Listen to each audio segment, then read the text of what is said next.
explain about the polygonal lasso first of all, which is another way to select rectilinear objects. For example, this block. It's a good thing to use the polygonal lasso because the polygonal lasso will let you draw rectilinear selections, which are selections that have straight lines in them. So it would be a good thing to use for this object. What I'm going to do is zoom over and click here to add my first point in my selection, and then click. Now let's say that I made a mistake like this and I want to remove my last created point. I press delete on my keyboard. Delete. And then I can actually zoom in. So it's all about zooming in. When you zoom in with Control Plus, you don't break the lasso. Right? Now if you press Shift, when you are drawing, you constrain this to a vertical or a horizontal. In this case, I want it to be vertical, so I'll click. And then I'll keep clicking and adding to my selection. Now, of course, this is not a very high resolution image. The higher the resolution, the much better the work. But it serves us good in this example because it has rectilinear forms. Alright, so I go like this. And then close the selection. So now I have this selected perfectly because it has rectilinear sides. Rectilinear means that it has straight lines all around. And then I selected it like this. Now, of course, I can just drag it to the other image, but it wouldn't make much sense here. But let's say that we want it to be here. Now, once we drag it to the other image, it comes and it comes as a new layer. So it's a good thing to rename it. Let's call this stand. Now, what I would like to do is actually add a shadow underneath the stand, because if I don't add a shadow, it will look like it's actually flying above the grass. So I need to add a shadow here. How would I add a shadow? No. There are many ways to add shadows. One of them is to actually use the drop shadow, but that's not a good idea in this case. Why? Because if I click on F and choose drop shadow, it will add a shadow, but it will add a shadow behind and not underneath the object. So here the shadow is behind the object. I just want the shadow to be down here in this case. So a shadow behind does not really make much sense because it's flying in the air from here, but it's touching the ground from the base. Yeah, if it was in front of the wall, it would be a good thing to do, but here it's not. Now this drop shadow, I can change the distance. I can change distance interactively from the view here. I can just move it around. I can spread it, and I can change the size to make it blurry. So this is not a good thing to use in this image. We can use it for many other effects, this drop shadow. It's very useful, but not for this specific exercise. So cancel. What we need to do is actually create the shadow manually. Create the shadow manually.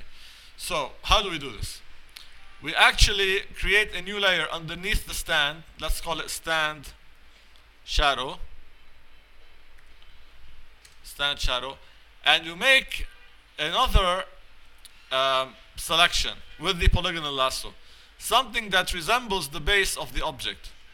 So something like this.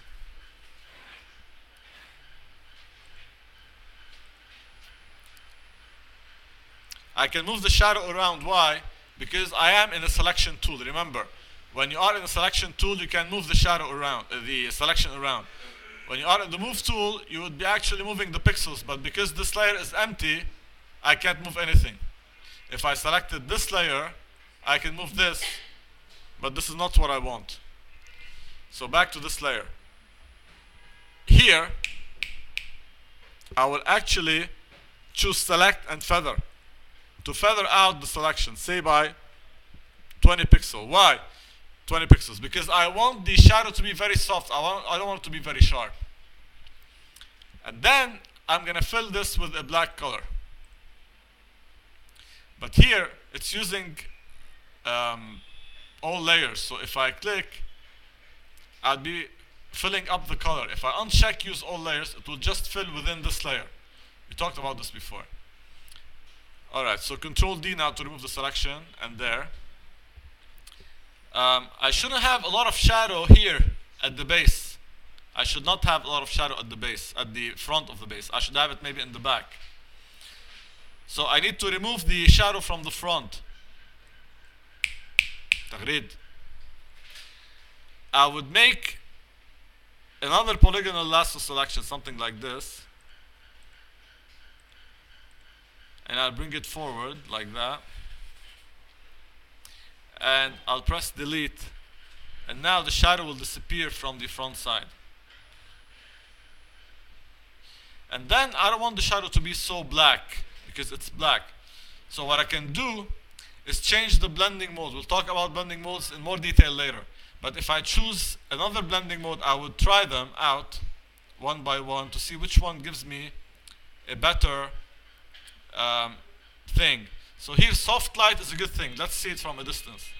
If I uncheck it, you see it's darkening the actual grass, but it's not adding a black color, which is what I want. I want to darken the grass, but not add a black color. Let's compare this with the normal, which we had before. It's too dark. Normal is too dark. Soft light is much better. If I wanted to increase the strength of the shadow, who knows what I can do? Because here I have 100% opacity. I can't go beyond 100%. It's the maximum. What can I do to increase the strength? Think. It's very easy. What? No, we feathered. I need to make the shadow stronger. It's at 100%, so it's already at the maximum. No, I'm not in black. I don't want black. What I can do is duplicate the shadow layer. So I have two shadows instead of one on top of each other, and therefore it will get stronger. See what happens now. Duplicate, stronger shadow. Right? So this is the new layer. Now if it's too strong, what can I do now? I can change the opacity of this. So now I have the perfect shadow. Yeah, I did that on purpose. I can rework it out if I like, but it's alright this far, because the shadow is going to be at the back of it. What I can do to make this more better actually is add some grass here, so that it doesn't look like it's actually on top of the مظبوط يا محمد. So it doesn't look like it's on top of the thing.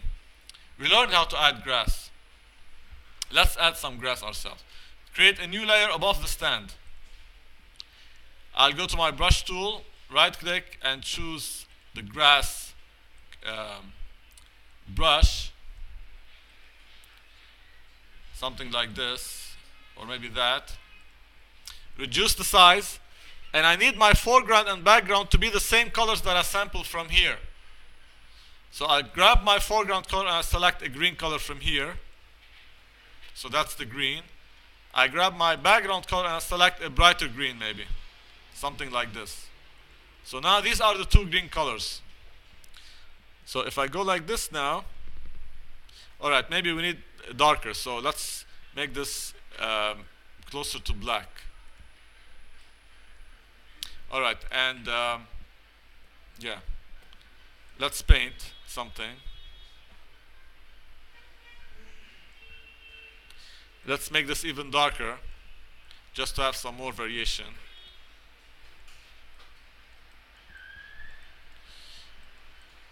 To something like this, and maybe change the size every time. Okay, now I'm gonna play with the colors so that these match a bit more these colors. Alright, so I'll press Control M for the curves, which is going to image adjustment and curves, and here I can brighten and darken the colors to get what I want. Something like this maybe. Now desaturate. So Control U for image hue saturation. Desaturate the colors to make them closer to these. And select maybe the brush tool and sample this bright color here. And maybe with a regular brush, something like this, just add these strokes. So scale down the size. All right, and just add these strokes like this, just to add variation. Always sample a new color so that you don't have the same color all the way. And maybe then select a more random stroke like this maybe. Scale down the size. And again, just add variations. Sample the color and add variations. So let's see this from a distance now. Okay, it looks much better than we started with. So this is without it and this is with it. Alright, so it's not very visible that we added something. So that's a good thing. We did now add the stand. Next we need to add the character.